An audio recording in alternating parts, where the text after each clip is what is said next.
para nada. Ahora, mira, sí vas a tener que usar los audífonos, Camila. Porque estamos escuchando, mira. ¿Los de allá? Los de allá. Estamos escuchando algo y yo no sé qué es. Dime que tú sabes qué es. Robotech. ¿Por qué? No puedo hablar de Simba o de Supercampeones. Lo que pasa es que hay distintas épocas en... Sí. Supercampeones. Tú en tu inocencia iba a creer que el anime partió hoy día. No, es muy antiguo. Sí que es antiguo. Yo veía Sailor Moon y Los Caballeros del Zodiaco. Y Slam Dunk. Esas son las series de los Millennials. Sí, de mi edad. Sí, Slam Dunk, buenísima. Y el Detective Conan, el mejor. Y Ranma. ¿Ya viste? No estoy tan perdida, perdóname. ¿Viste Candy? No, pues Candy es más viejo. Ya no. Porque Candy es más viejo que yo, pues Candy lo vi a mi mamá. Y siguieron repitiendo mucho tiempo. Sí, y también en paralelo con Lady Oscar, que era ese como dramón más adulto para niñas. Entonces había como una generación previa también. No hablemos Heidi, sí. También. No, Marco, sí. terrible. Se ha marchado por no volver. Hoy, qué terrible. Por favor, Caito, no pongas la canción de Marco porque me voy a poner a llorar. No te vayas, mamá. Camila Gutiérrez es académica de College y de la Facultad de Comunicaciones de la Universidad Católica. Y nos viene a hablar de un fenómeno que a mí yo entiendo a Piedad cuando me interpela a estos propósitos, porque el fenómeno otaku me obliga a interiorizarme de lo que está pasando. Los otakus son María. Un amigo me dijo, llegó el otro día y me dijo, el problema de mi polola es que es muy otaku, y no supe qué decirle. Pero eso no es un problema. Es que si tú no soy otaku, puede ser un problema en términos de las juntas, ¿no? En términos del tema de conversación. En tema de conversación, eso te iba a decir. Porque, ya, vamos definiendo por parte, Camila. ¿Qué son los otaku? Difícil. ¿O quiénes son los otaku? Sí. Mira, en Occidente, los otakus son los fans de la cultura popular japonesa, especialmente la cultura visual, manga, anime y videojuegos. Pero la palabra otaku en sí misma tiene un significado mucho más grande, ¿ya? ¿Les cuento un poquito más de eso? Sí, ¿qué significa otaku? Otaku en japonés es la palabra formal para referirse al otro, ¿ya? Es el usted, ¿ya? En el registro Keigo. El Keigo es el japonés más formal que tú puedes utilizar. Y resulta que estos primeros trabajadores de la industria que empezaron a crear historias como Macross, ¿ya? O Gundam, cuando iban a la universidad, iban a universidades de una clase social más alta, donde se hablaba muy formal. Entonces ellos eran muy orgullosos de tratar a sus amigos como usted, otaku, en vez de usar el anata. Entonces los fans de ellos, de estos primeros desarrolladores de anime, decían como, ellos se hablan de usted, nosotros también los vamos a tratar de usted. Y se creó esta cultura de que los fans de ese tipo de contenido hablaban de forma muy formal, como muy ñoña, como muy de corbatín, ¿cierto? ¿Y cómo se pronuncia? Otaku. Ya. Igual que como nosotros Perfecto. lo decimos. ¿Te puedo decir otaku? Claro. Y eso se empieza a masificar y la gente japonesa empieza a identificar a estos ñoños como los que se tratan de usted, los otakus. Y de ahí sale que se asocia como una cultura a la palabra. Entonces son más bien como los ñoños, los fanáticos, pero también son gente como muy educada y que habla de una manera un poco chistosa. De ahí viene la palabra otaku. Y ya cuando migra hacia Occidente empezamos a decirle a toda la gente como yo, que disfruta mucho del anime, otaku. Ya, pero hagamos una aclaración. Uno igual tiende a decir otaku dependiendo de cómo uno se ve. Sí. Porque yo te veo a ti y no pienso en otaku. Pero no sé si estoy equivocada. Porque uno tiene también, no sé si son prejuicios en realidad, pero hay una, no sé si, ¿cómo decirlo? Una apariencia o gustos de vestuario, de maquillaje, de cómo uno se presenta al mundo que tienen que ver mucho con la cultura otaku. Cuando uno dice, él es otaku, sin conocerlo, es por cómo se ve. Por supuesto, sí. O sea, por eso digo, tú no te ves otaku. Yo te podría contar que hoy ando con unos pantalones que son estilo hakama, que son como las faldas pantalón de la gente que hace kendo, así que podría ser si alguien me ve con cierto código, ¿cierto? Pero sí, los otakus suelen ser personas que quieren demostrar e identificarse en la calle, en las convenciones, con gente que les gusta lo mismo que a ellos. Yeah. Entonces suelen estilizarse de ciertas maneras, pintarse el pelo, alisárselo, ¿cierto? usar muchas como chapitas, accesorios, que eso proviene también de una cultura fashion del centro de Tokio, de la gente que usa como muchos accesorios para demostrar cuáles son sus estilos y las cosas que le gustan. Entonces sí, en Occidente podríamos decir que los otakus tienen una cierta apariencia, cierta manera de comportarse y que los distingue, ¿cierto? Y que los hace como especialmente ñoños. Me encanta. Pero orgullosos porque Súper lo orgulloso, muestran. sí. Tengo dos poleras de supercampeones, una de Simba y ropa interior de Dragon Ball. Pero no soy otaku, ¿no? Depende, si tú te autoidentificas como otaku, sí. También hay gente que consume mucho anime, mucha cultura japonesa y se dice no otaku, ¿ya? Porque no pertenecen a esta cultura participativa del fandom. El otaku pertenece a esa cultura, participa, va a los eventos, ahí es otaku. Entonces, si Aldo, tú quieres ir a la próxima Anime Expo en Santiago, hacer un cosplay y andar con tus calzoncillos de Dragon Ball, cosplay podrías podría empezar ser, Aldo? a mostrarte Bien como calzoncillo. otaku. No, pues, pero ¿qué ¡Totoro! ¡Un Totoro! Acaba ahí. ¿Por qué nace el anime que es como respuesta a Walt Disney o algo por el estilo, no? No, pues más antiguo, yo creo. ¿O no? Un poco sí, ya. Hay unas primeras animaciones en Japón que salen durante la guerra, ya, que se usaban como propaganda para hacer que la gente joven se vinculara al ejército y participara, ¿cierto? Se enlistara. Pero ya de una manera más popular. Y aparece, digamos, lo podríamos asociar a Osamu Tezuka, que es el autor de Astro Boy. Acá en Chile creo que se conocía como Marte o Tatsuan Atom. Aldo está... Atom. Digamos que Alexis... son los supercampeones, básicamente. Pero ese Atom es el nombre de un perro de Alexis Sánchez, lo que de alguna manera te indica lo mucho que premió aquella cultura. Quizás puede salir de ahí. Sí. Bueno, Claro. Atom, obvio. Bueno, Osamu Tezuka sería como este primer ícono ya que él empezó a hacer anime como en los 60, en los 50, ¿ya? Pero cuando se articula como un fandom así como de la fanaticada, yo diría que es con Gundam y Macross. Y Macross es la que nos llega después a nosotros como Robotech, ¿cierto? Con los años 80 empezamos a hablar de anime que mueve multitudes. Incluso les puedo contar que en Japón empieza la gente a darse cuenta de que hay un movimiento de cultura otaku en el año 81, cuando los autores de Gundam hacen un evento en Shinjuku y llegan miles y miles y miles de personas y nadie lo esperaba y tuvieron que llamar a la policía local porque había multitudes ya en un parque. Y no se daban cuenta la cantidad de gente que movía esto, claro. la animación. Entonces, de ahí en adelante, del año 81, empieza a aparecer en los medios japoneses así como la cultura otaku. Y se escriben artículos y empieza a ocurrir este prejuicio de que hay estos ñoños que son como tan raros. Incluso en Japón se crea un poquito ese estigma. Mira, sí, y ahí después eso se masifica más en los 90, ¿o no? En los 90, sí. Llegan licenciadas algunas series a Estados Unidos. No les va muy bien porque Estados Unidos tiene su propia cultura popular con la que los chicos se identifican. Sí. Y como eran licencias baratas a las que no les estaba yendo bien, empiezan a llegar a Sudamérica. Y acá les hicimos chupete, como sabemos todos. Sí, porque el anime japonés es mucho más dinámico. O sea, en términos de dibujo es mucho más barato, pero mucho más dinámico. Es decir, se percibe más movimiento. Y segundo, en el afán por internacionalizarlo, hacen a sus monitos con los ojos muy grandes. Lo que también es una característica, ¿no? Sí, de todas maneras. Eso viene también de la cultura de la ilustración de los años 20 en Japón, ¿ya? Que había un estilo de dibujo que se consideraba el yo-yoga o como la ilustración lírica, que exageraba mucho la emoción, ¿ya? Y esto permeaba mucho las revistas infantiles. O sea, salían estas monitas como tiernas, con ojitos grandes y brillosos, y eso se empieza como a repetir ya en el mundo de la animación. Pasa de las revistas a la animación y se caracterizan de esa forma. Pero me habías empezado la pregunta de otra manera. No me acuerdo. ¿Cómo era? ¿Por dónde partí yo o Aldo? ¿Con eso? No, ¿de dónde surge y por qué surge? No, yo decía que en los 90 hubo un boom, por lo menos aquí en Chile. O sea, en los 90 ya podríamos decir que acá como que empieza a ser más... No sé cómo decirlo, no sé si No, empieza a ser más popular en realidad, como que la gente empieza a enganchar más. Sí. Podríamos decir. Eso pasa acá en Chile por lo menos en los 90. Sí, y en México y en el resto de Latinoamérica, gracias a que estos doblajes se podían distribuir bastante bien. Y a esto iba la pregunta de Aldo, ahora me acuerdo. los animes tienen muchos subgéneros, ¿ya? Tienen muchos tipos de historia.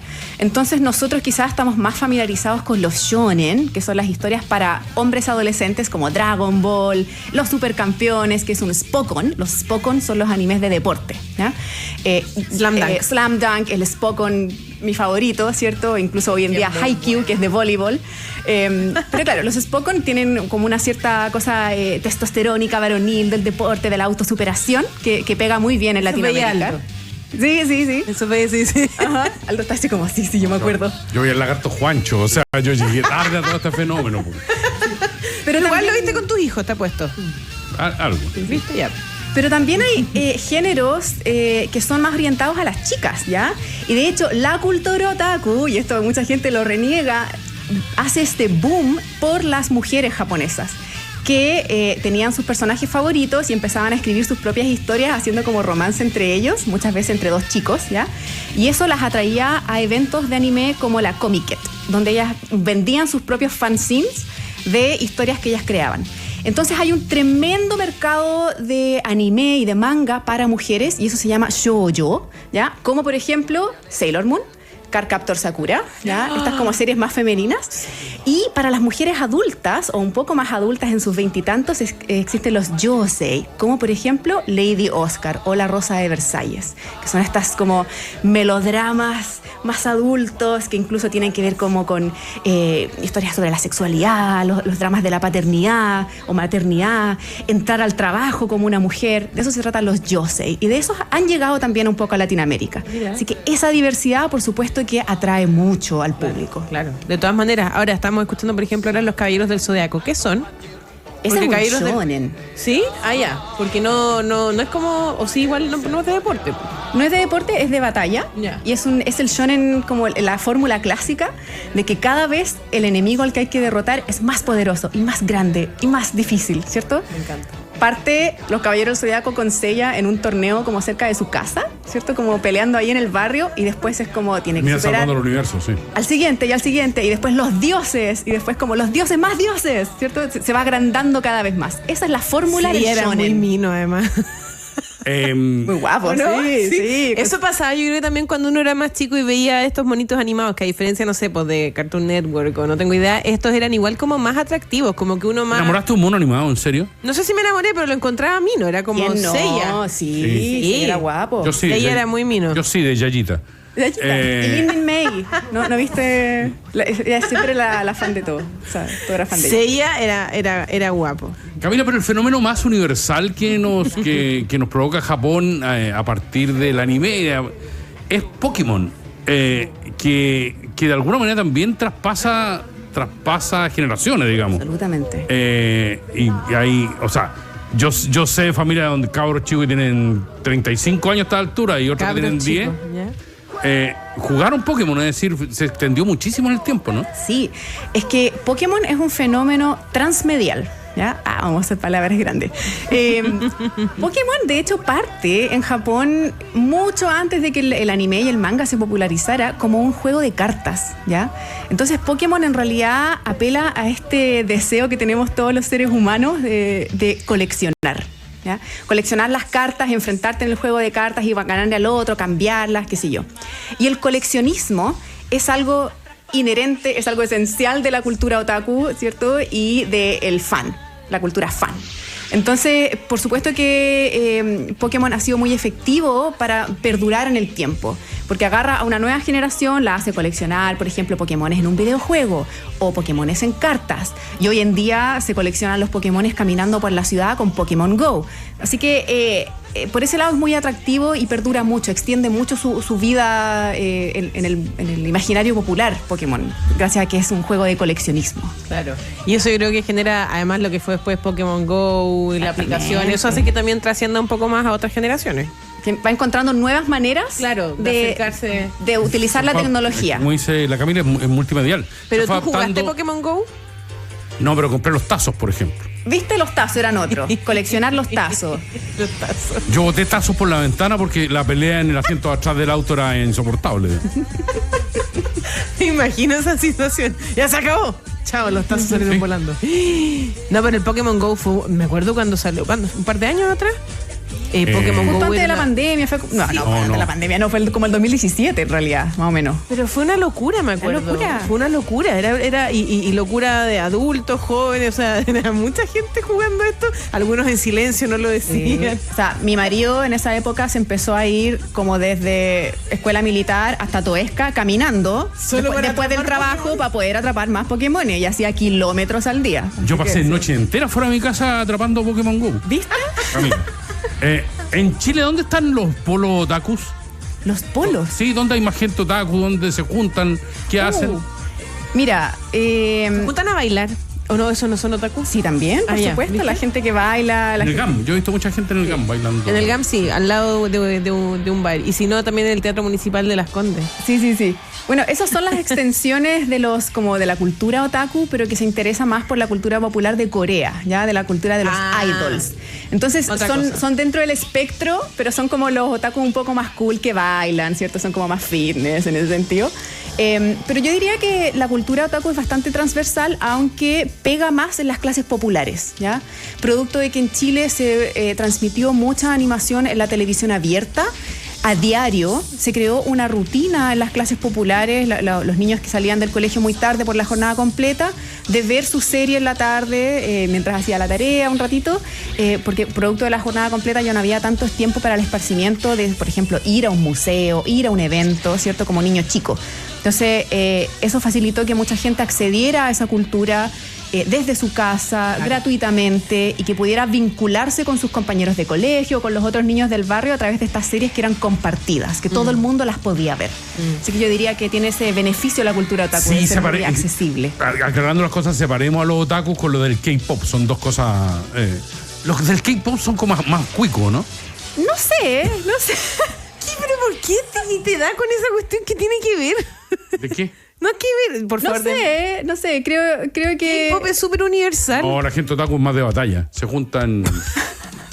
Son más del barrio. Exacto. Mira, puedo decir más de batalla. que cuando ocurrió el estallido social ya y la gente salió a la calle a hacer sus demandas y lo hacían desde todos los lenguajes populares posibles, los otakus sí recurrieron a su lenguaje del anime, ¿cierto? Rescatando personajes que resonaban con ellos, con esta cosa de la lucha, de exigir Seias, derechos. aparecieron muchos seias. Muchos Kimetsu no Yaiba, como de los más nuevos, y se hacían sus carteles y utilizaban eso como para el imaginario de la lucha popular. Así que podríamos decir que sí, las clases populares se aferran más al anime y que quizás el K-pop no tiene esa resonancia como de comunidad. Como de comunidad, como de la lucha. Es más de apariencia, más de... Más fashion, Y es más el K-pop no ha estético. derramado ni una gota de sangre jamás. ¿Por qué quiere que haya derramamiento de sangre? El anime es de batalla. Eso, más del... Sí. Yo tengo una pregunta sobre dos animes muy de los 90 que uno veía harto y que eran cosas curiosas. El K-pop se viste de rosado y celeste, po. Es hermoso. De verde. Oye, Cultiva la la Sailor belleza. Moon verde también. pálido. En realidad sí. Sí. Dale, Mira, tía. yo tengo sí, una pregunta. El detective Conan fue un hit también en su minuto, me acuerdo, y era extraño esta cosa de que era como un niño un adulto que se convertía en un niño, pero era muy inteligente, pero le seguía gustando su amiga. Y por otro lado, Ranma y medio, con un tema trans heavy. En términos como de sexualidad, también eran estas cosas medias, comillas, extrañas, que empezaban a abordar temas que hoy en día son mucho más discutidos. O sea, a mí, por ejemplo, no me dejaban ver Ranma y medio. Ajá. ¿Cierto, mamá? Mi mamá me está escuchando. No me dejaba ver Ranma y medio y a mí me encantaba Ranma porque era muy cómica también, tenía mucha comedia. Pero tenía todo este tema de, claro, es un joven experto en artes marciales que con agua fría se convierte en mujer. Sí.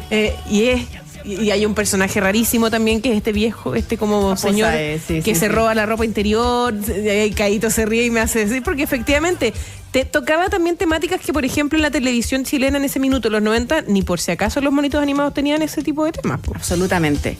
Y debo destacar, sí, que si bien Ranma es una serie shonen, ¿ya? Es como más para hombres, porque tiene esta dinámica del harem, de un chico que es muy atractivo y todas las chicas quieren estar con él, ¿cierto? Y resulta que él tiene esta cosa que se transforma en mujer, entonces como que...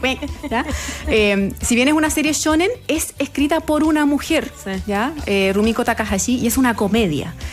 Y parte de lo que ocurre con las transformaciones de Ranma es que él siempre es varón. Incluso cuando está convertido en mujer, es solo su cuerpo. Entonces él como que le da lo mismo andar sin polera, como que muestra las pechugas. Es una serie mucho más sexualizada, por así decirlo. No sé si sexualizada, pero muy del cuerpo, muy corporal, de humor corporal, ¿cierto? Sí. Claro, pero él siempre es hombre. Lo divertido ahí es que Akane, su amada, su prometida, Akane, ella lo ama, sea él hombre o mujer. Entonces, por ahí yo creo que va el giro más interesante de que tenemos una protagonista que, en el fondo, termina siendo bisexual, ¿cierto? Totalmente. Y él sigue siendo siempre hombre sin importar el cuerpo que tenga. Exacto. Así que presenta estas cosas de manera comédica, ¿ya?